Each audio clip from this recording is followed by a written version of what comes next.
Bonjour et bienvenue dans cette nouvelle vidéo. Merci de nous faire confiance à nouveau. Ce matin, nous allons parler de comment bien débuter son premier semestre. Ah oui, ce premier semestre.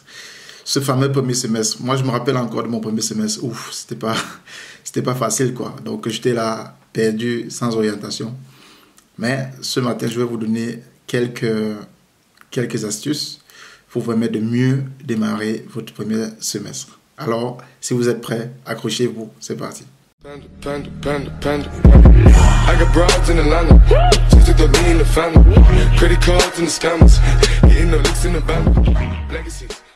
Ouais, alors vous êtes débutant, vous venez de commencer vos études, vous êtes au premier semestre, ou alors vous allez bientôt commencer votre premier semestre. Vous vous posez la question, je commence par où? Je vais où? Vous êtes perdu, quoi. Alors, je vais vous donner quelques pistes pour pouvoir mieux commencer votre premier semestre. Vous savez, comme toute chose, c'est la base, c'est la fondation de vos études. Si elle est mal commencée ou mal débutée, alors votre chantier va s'effondrer. Alors vous allez tomber.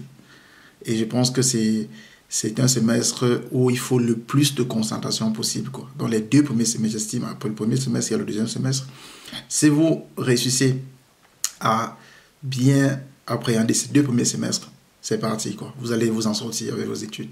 Je ne vois pas ce qui va vous bloquer. Alors, pour aller directement dans le vif du sujet, je dirais déjà que dès votre premier jour de l'école, ne cherchez pas à traduire vos cours. Oui, ne cherchez pas, sur aucun cas, à traduire vos cours. Dès que vous allez en classe, vous avez choisi d'étudier en allemand ou vous avez choisi d'étudier en anglais, ça dépend de vous. Si vous étudiez en allemand, vous allez en cours, les cours sont dispensés en allemand, vous avez des scripts, ce sont des documents, généralement les cours que le professeur présente, il vous imprime ça également sous forme de papier, ou alors il vous laisse ça sur sa page en PDF que vous pouvez télécharger et imprimer. Donc je vous conseille de les imprimer à la veille du cours et déjà jeter un coup d'œil sur le premier chapitre puisque c'est ce que vous allez aborder le lendemain. Mais ne cherchez pas à traduire en français parce que ça ne va rien vous apporter, sinon ce sera une perte de temps. Parce que de toute façon, vous n'aurez jamais le cours en français, ce sera toujours en allemand. Donc je vous conseille par contre d'utiliser un dictionnaire allemand, donc allemand. Donc s'il y a un mot que vous ne comprenez pas sur le script, vous pourriez prendre un dictionnaire allemand pour le traduire et comprendre. Pourquoi? Parce que vous êtes déjà dans l'environnement. Si vous commencez déjà à habituer votre cerveau dans ce sens-là, qu'il n'y a que l'allemand, alors votre cerveau va s'adapter à cela et ce sera plus facile pour vous. Peut-être après 1 mois de cours, vous allez commencer à comprendre et ce sera plus facile pour vous que de commencer à traduire et à la fin, il y aura les examens qui seront de toute façon en allemand et vous serez perdu. Donc, première astuce, ne traduisez pas vos cours en français. Donc, si vous avez des difficultés à comprendre vos cours, prenez un dictionnaire allemand et travaillez avec cela. Et autre chose, c'est que vous n'auriez pas d'amis allemands au début du semestre. C'est normal, vous n'auriez pas d'amis allemands au début du semestre parce que ici, ça fonctionne par intérêt. Si un Allemand ne trouve pas d'intérêt à s'associer avec vous, à être avec vous, il ne viendra simplement pas. Donc, c'est normal. Ne dites pas que vous êtes parce que vous êtes noir ou parce que vous êtes...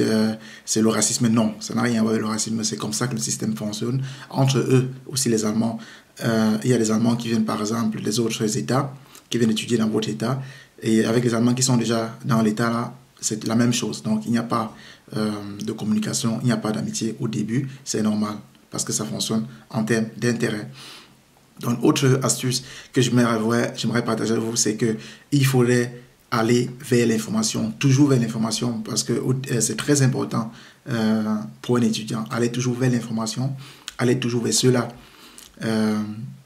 qui ont des informations. Allez vers les Allemands, vous allez vous casser la figure au début, c'est normal.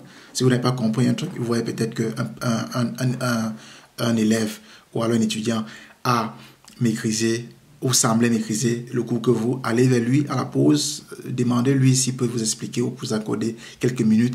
Peut-être vous allez lui demander, il va vous dire non, il va peut-être réagir différemment, mais il faudrait aller vers eux au début, c'est normal. Et c'est le combat à mener, puisque plus vous allez vers eux, plus vous allez vous faire d'amitié. Et vous allez vous faire également votre place et vous faire également remarquer.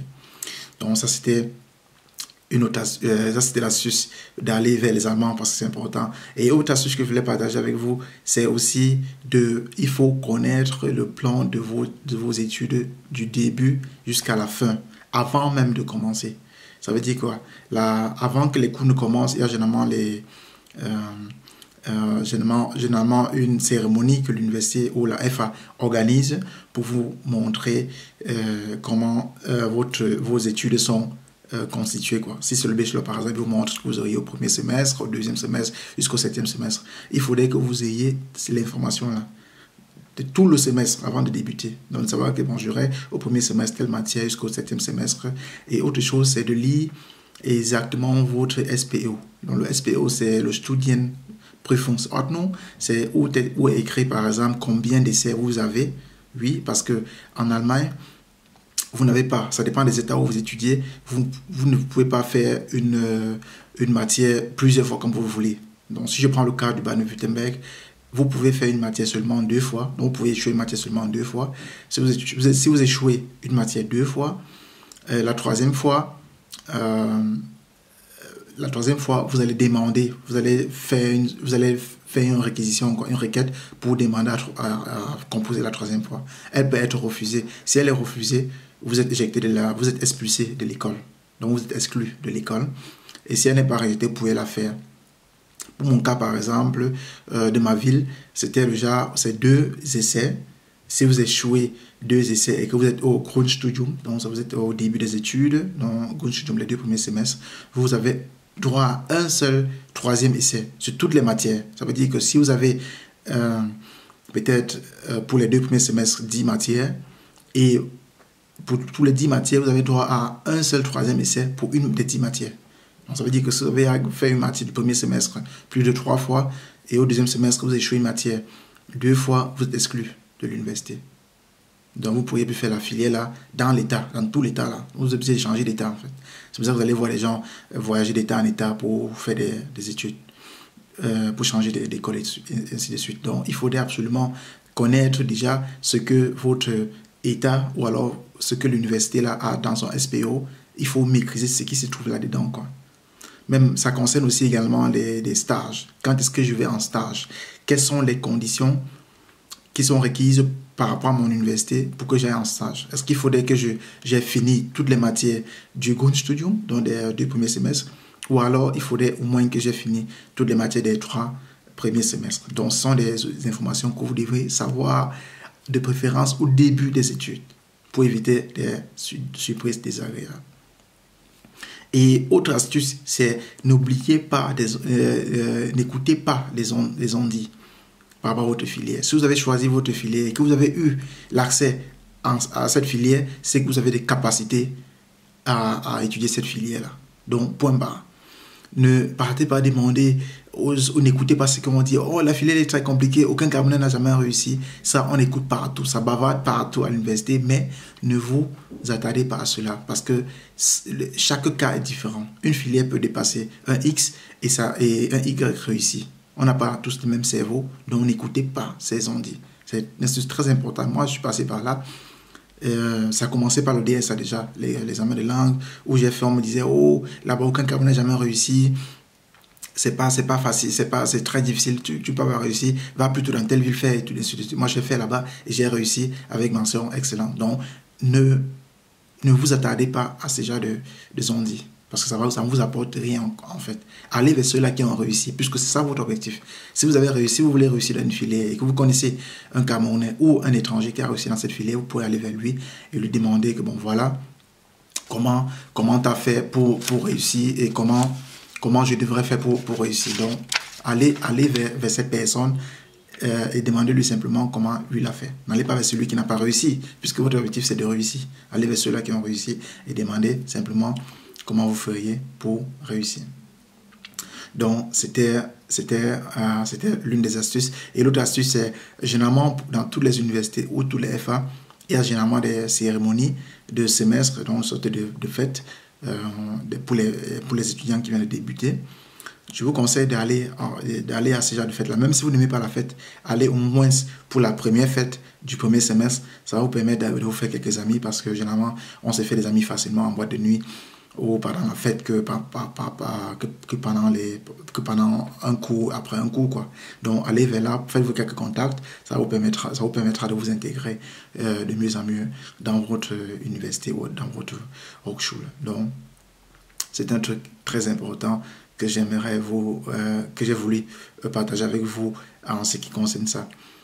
Si vous suivez toutes ces astuces-là que je venais de citer, votre semestre, ça va bien se dérouler et vous êtes bien parti pour que votre semestre se déroule très bien.